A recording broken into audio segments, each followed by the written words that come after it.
I just want to reel back a little bit. You were Yeah. saying that, when people have to go and find their passions or tilt their way towards their passions, it's difficult. Mhm. So, do you think talent and passion are same or are they Mm. different? Love that question. And it's really timely that you ask me this because I have a note right now that I wrote 3 days ago in my notepad on my phone that to write an article about this. Mhm. Because when and I wrote it a little differently. I didn't you just said talent and passion. I Mhm. was thinking talent and careers. Because some people say, actually, a lot of people will say, I was born to be a lawyer. I was born to be a developer. I was born to be like, these are like my God given talents or skills. They confuse them with a career. And I go, there's a difference. I Mhm. believe talents and skills are the building blocks. It's like Lego pieces. Mhm. And your passions and your careers, which sometimes get into alignment, and that's awesome when they do, those are a constructing of those talents and those skills. So it's an assembling of that. So my talents have allowed me to serve in sales. I got to be in sales for 4 years. My talents, my skills at that point in time, the ones that I had already built up until that moment, allowed me to become that. And then I took those same talents because not a lot changed by the time I was pivoting into math, but I Mhm. rearranged those blocks and I found that I could add a lot of value as a math teacher. Plus, I was also guided by my own interest because, of course, we have to have an interest in the area that we want to go. It's not just a matter of reassembling those blocks and saying, "Oh, here's something else I could do." You should also be interested in the thing. If you're not, that's okay. You don't have to do it. But I was genuinely interested in teaching math. And I learned that through tutoring. I discovered that, wow, I really like this. Why does this feel so good? Well, I explored it and I learned that this is something that really, for some reason, connects deeply with me. I rearranged my talents and then I redeployed that rearrangement into teaching math. And I was able to bring a lot of those talents into teaching math so that I could get a head start on developing the other skills that I would need as a eventual full-time math teacher because there Yeah. are skills I didn't have. There are talents that I had not developed in order to become an effective math teacher. For instance, I'll just share one as an example. One of the most important skills you need as a teacher is classroom management skills. You really Mhm. have to be able to lead and manage a classroom. You have 20 to 30 students. These are people who are there because they have to be, not because they want to be all the time. Some might Yeah. want to be, but legally speaking, like the law says, they have to be in school. In the United States, school is compulsory, so you must be there at least until you're 16. And so you're dealing with that audience. Yeah. And it's, you have to really understand, how do you lead a classroom? How do you manage a classroom? And so that was a skill I had to learn once I got into teaching. So it's not that I needed to have all the talents and all the skills to go into my new passion, into my Mhm. new career. It's that I needed some and I rearranged them so that I could position myself to make an entrance into Yeah. this new area, but then I developed the other ones. So to go Mhm. back to your original question, yes, I do believe there's a difference. They are not the same thing. The talents can be rearranged to pursue a new passion and or slash interest. I mean, Mhm. I'm sorry, career. So, generally, like, I think one of the biggest problems that a lot of companies currently face is to find the right talent, right? Now, when Mm-hmm. we say the right talent, it's not about the knowledge. Yes, knowledge, skills are important, but it's also about the motive or the interest of the person towards the role, right? And I think, like you said, a lot of people would be like, hey, I was born to be this, I want to do this, but sometimes our interest doesn't really match with what we are thinking that this is the right thing for us, and it's very Yeah. important that we find that alignment for us, because to give your 100% to something, you need to be like internally, you need to be like really motivated towards it, and it's just something you should enjoy doing it. Yeah, absolutely. And the thing also is, if you think about it, talents are are the fundamental building blocks. Careers and passions change with times, right? There was a moment in time where certain talents, or your talents could have added up to you being a blacksmith But Hmm. that's not a thing anymore, or at least not as much. It's probably very minimal. There are a lot of careers that no longer exist, and there's a lot of new ones that now exist. And so this is, I think, one of the key reasons why we have to really separate our passions or our talents and even our passions from careers. So maybe it's a triangle, right? You've got talents on one part, you've got passions on the other, and then you've got careers. And you're really just trying to kind of move them around into some sort of equilibrium or equilateral triangle. Math teacher had to bring that back into it, and to create some sort of balance. But you really need all three to really come into alignment, but they are not the same thing, right? My talents and my passions can have a lot in common, but the career could be massively out of alignment. And then I have to go and figure that part out of my life. And by the way, it's okay not to be in alignment. It's the important thing, I think, is that you are working towards getting into alignment, which means I might have to spend a couple more years doing something that is not aligned with me, but I am actively working on moving in the direction of what is aligned with me. And so that in and of itself, by the way, is fulfilling. I've had to go through moments in my career where I wasn't fulfilled, but I knew I was working towards that direction. So I felt good about that. Can I say, when you say alignment, it is a synonym for success in this context? Mm. It's a synonym for, let's say, personal success, your unique definition of success. I believe every triangle is going to be different. It's going to have its own unique measurements, its own unique balance. And so your unique definition of success will be what it culminates into. And I think that's the part where, that's an area I'm exploring for the second book. It's, we throw around success very easily, loosely. I mean, Right. so loosely. We say things like, and I have said this myself, I've studied some of the most successful people. I've read books about the most successful people. There's a huge assumption in there that we all agree on what success is. Many people would call someone like Elon Musk successful. Honestly, I have never felt like I would define him as my role model of success. I don't see that. I know some people do, and that's okay. But for me, because of the kind of how I define success, it is so mismatched with his definition of success. And so that would never work for me. And so and I just use it as an example because a lot of people know who he is, but and this can go for a lot of people, right? That someone will say is successful. And I've been really thinking deeply about this because I want to explore this in my second book a lot more, what it really means to define success on your terms. We also say that. That's another thing we do say. Oh, define success on your terms. But what does that really mean? Because at the end of the day, we still celebrate the same people. We still celebrate people who make a lot of money, people who launch startups and raise bazillions of dollars. And that's it. We worship the same exact people all the time. And so while we say, pursue your definition of success and all of that, at the end of the day, we're also celebrating the same exact humans all the time. So what does that really mean? And I think we need to explore that a little bit more. And I want to find ways, I think, in my life and in my work to empower people, to give them permission to pursue their unique definitions of success, even if those definitions contradict with what their parents tell them, what their friends tell them, what society tells them. And let's face it, I mean, the definitions we get are all pretty much the same. Make a lot of money. That's pretty much the key part of it. And then there's, launch a big company, raise a lot of money for that company. I don't know. I mean, it's always the same thing. Or get the highest paying job you can, which ties back into make a lot of money, or work for the most prestigious company you can work for. I mean, it's usually the same kinds of things. And I think that I don't believe everyone inherently or naturally wants that as their definition of success, but they adopt it in the absence of having thought of their own, in the absence of having explored and discovered their own, in the absence of permission to even think about what their own might be. Because these are so well defined and these are so well documented and these are so incredibly celebrated. So it feels like that's where I should go. But does that really make you happy at the end of the day?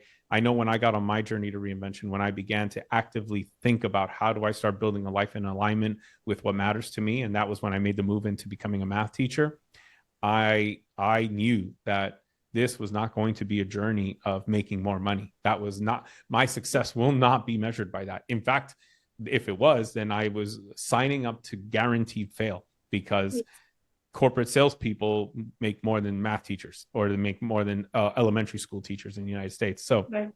it's there was no way. I had more upside potential staying in corporate, and Mm. I had almost no upside potential in teaching math, or in teaching elementary math. So there was no way that was going to happen, and I knew that going into it. And when people said, "Oh, but how will you, make money and this and that, you're gonna take a massive pay cut," everyone says that you're gonna take a massive pay cut, and there's no moment where you don't, where it comes back up. I was like, that's fine. I'm not doing this for the pay cut or the pay raise. I'm doing this for the fulfillment, because I believe this is what one, this is another thing my talents can serve really, really well. And two, I am deeply connected to this purpose. So with those two things there, let's go. Like, it's not about, I didn't say money was the reason. Yeah.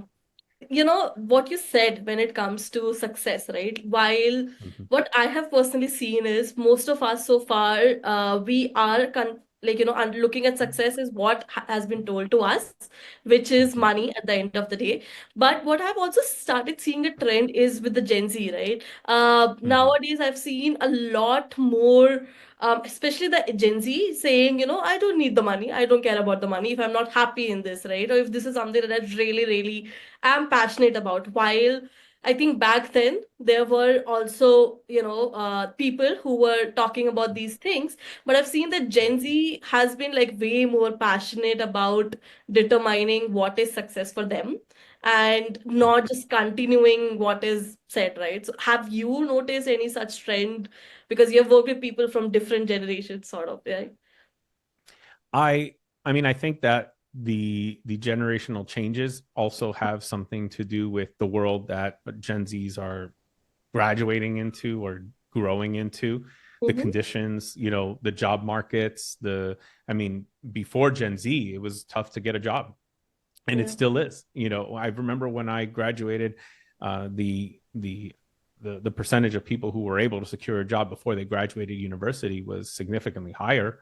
Mm. And there were moments where I'm sure it was even higher than that. And then all of a sudden it was, we're all we hear about are the significant percentages of people who are underemployed or doing something that did not require a university degree, but they have to do that because they need to earn something, and there are no jobs that require their degrees.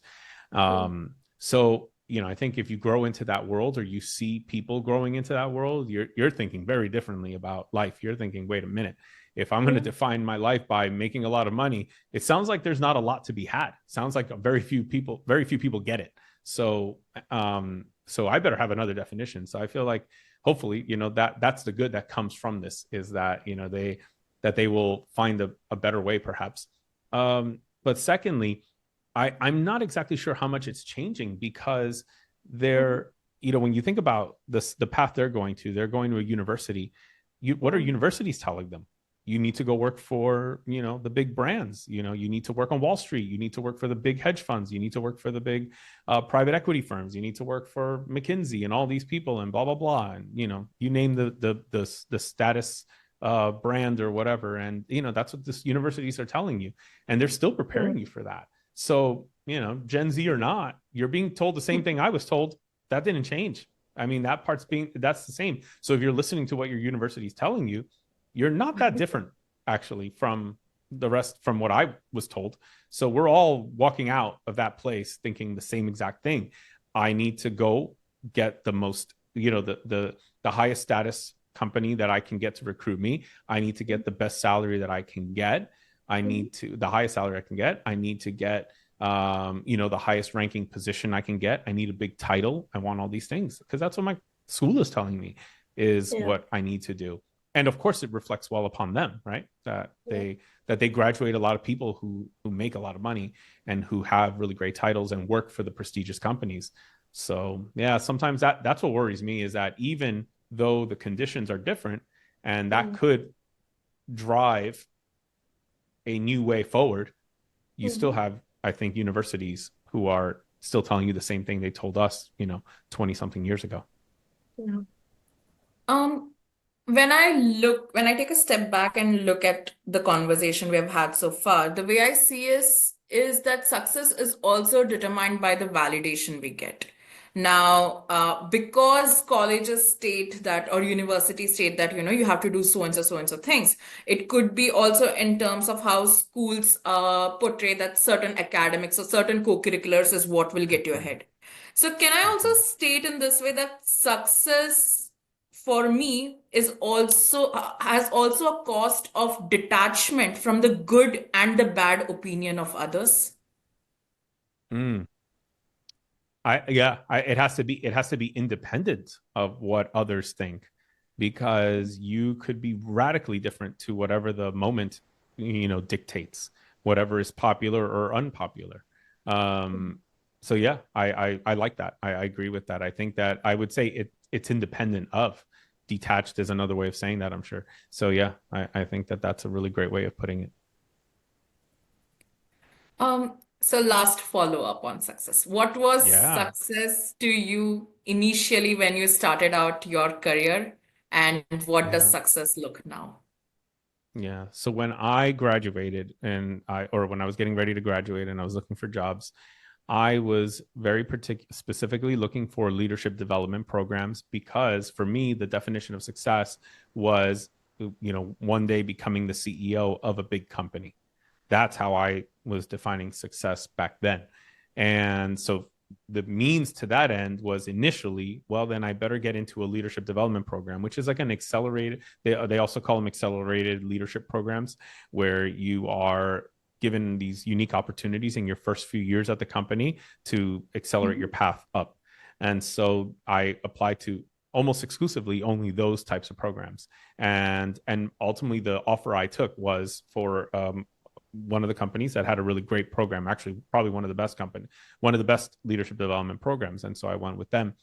That was the definition of success back then. Attached to that, I would say, was the promise, or the expectation that of really good pay. Maybe not on day one, because I think I also grew up in a time where we were brought up to believe that you don't start at the top. You start wherever if you got to start in the mailroom, you start in the mailroom. Like, we were hearing that still from people. Now you don't hear that as much, unless you talk to someone really old. But you don't hear it as much now as we heard it. We heard that a lot, and so we kind of just thought that's fine. So it was no big deal starting at a low salary, or relatively low salary. That wasn't like a deal breaker, because I was factoring in the opportunity. The leadership development program was almost like, the way they pitched it, which I really think it makes sense after having gone through it. It's like college or university continued. It's like, hey, look, we are going to still look after you for the next 3 years. You're going to have a team of people who continue to look after you as a cohort, because your cohort, your class of 24 that's coming into or 2004, that's coming into the company, will be looked after until you graduate in 2007. So you're Mhm. going to have special events, conferences just for your group, where all of you will come from around the world and meet once or twice a year. You're going to have extra support. You're going to have your own advisor from our program. You're going to have all these things. So like, it's kind of like university continued. So it's like the second part of university, except you're also making a salary while you're at it. And that was a big Yeah. difference. So yeah, that made a lot of sense. So that was, all of that really contributed to, or was supported by my definition of success, because I felt all of that was going to get me to that place where then my income would be higher. I was thinking in terms of, well, family, kids, a house, couple of cars, vacations, maybe vacation homes. I was thinking in all those terms. And then now you fast forward to today, and it's more about, there's a lot of elements to it now. I've actually learned that it's a multi, like, if it's a pie, there are many slices to how I define success now. One of the big pieces of the pie, perhaps the biggest piece of the pie, which has probably been my biggest um area of growth, I think, or where I've really changed my definition of success over the last many years, is my family, is my relationship with my wife. It's now with our daughter. who's 2. Mm. That and the relationship with my father. My mother passed away a couple of years ago. My family as well, thinking about them.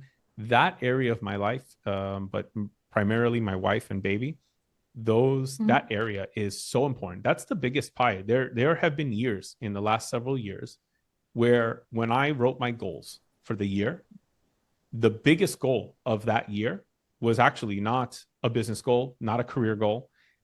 It was a relationship goal. It was a family goal. It was something related to my wife or related to our baby. That was the goal. And for me, success that year was having achieved that. Meaning I had said to myself at the beginning of the year, if I only get one of my 3 or 4 goals this year, then I want it to be that number one goal, the one around my family or my relationship or whatever it is. And so I will happily put down career and put it to the side, put it on the back burner. When everyone says, no, but you can't rest. You got to hustle. You got to do it. No, I'm not going to do that in order, if it means I have to put aside something that's more important. At the end of the day, for me now, my relationship with my wife, my baby, raising our family, growing our family, that is the most important thing. That will be the most important definition of success. I would say the second definition, the second big one is related to that is it's a subset of that goal is our connection to our family and our dear friends. So this is one we've been working on a lot over the years because, my wife is from Romania. My family is here in the New York City area, New Jersey, in the United States. And we live in the United States. We live here in New York, New Jersey area. So we are closer to my family, but we're very far from hers. And so in the last couple of years, we've made a very intentional goal to visit our family in Romania many times. For instance, I'll tell you exactly the goal we wrote in December of 23 that we worked on in 24. We said we will take 4 trips to Romania that will be no less than 2 weeks each. Now, there's no 8 weeks of vacation that my wife would have because she works in a corporate. So it's not going to be because we have 8 weeks of vacation that we can do this. It's because we are going to find a way. We are going to solve that problem. That's a how question. I'm not worried about that. We're going to figure out how.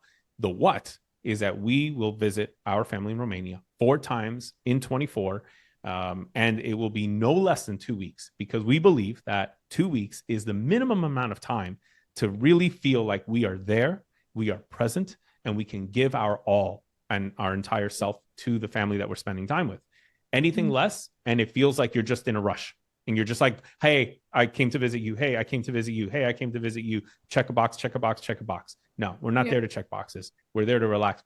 So that was a very kind of like an part 2 to the first goal. The second area of my life that I would say is, maybe second or third, actually, I'm not even sure, would be career. Where then the goals for success there, the definition of success in that one is how can I, or what can I do to create a career, a job, a whatever you want to call it, because it could be a job, it could be a business. I'm open to any of the above. It could be a combination of the two, which, by the way, right now it is a combination of the two, where I can execute my personal mission. I can leverage, use, put to work my God-given talents and in the direction of my passions, and earn a living, help contribute. And that is another major goal, but with very specific, as you can see, it's not just, I want to succeed in launching a business. No, wait a minute. I want to, and to add another layer of restriction, because, the more restrictions you have, the more interesting it becomes as you're building it, is that it cannot infringe upon or get in the way of goal number 1. So I have to be very careful as I'm designing. If I have a business idea, I have to be careful that it is not the kind of idea that would infringe upon goal number 1. It cannot hurt, damage, negatively impact goal number 1. So that will always be like the North Star. Like at the end of the day, that one has to be satisfied no matter what happens after. So whatever happens after cannot negatively impact that one.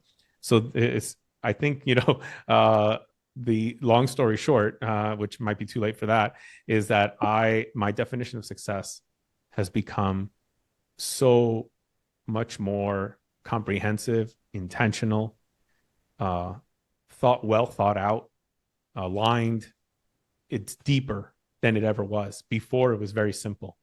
CEO, awesome salary, lots of stock options, all the benefits you Yeah. get from that type of role. And that was it. And then now, as you can hear, there's layers, there's rules, there's specifics, there's details, there's intention, there's conditions. And oh my gosh, it's so much. And it feels great to have that, because I feel like, okay, I know what I really want.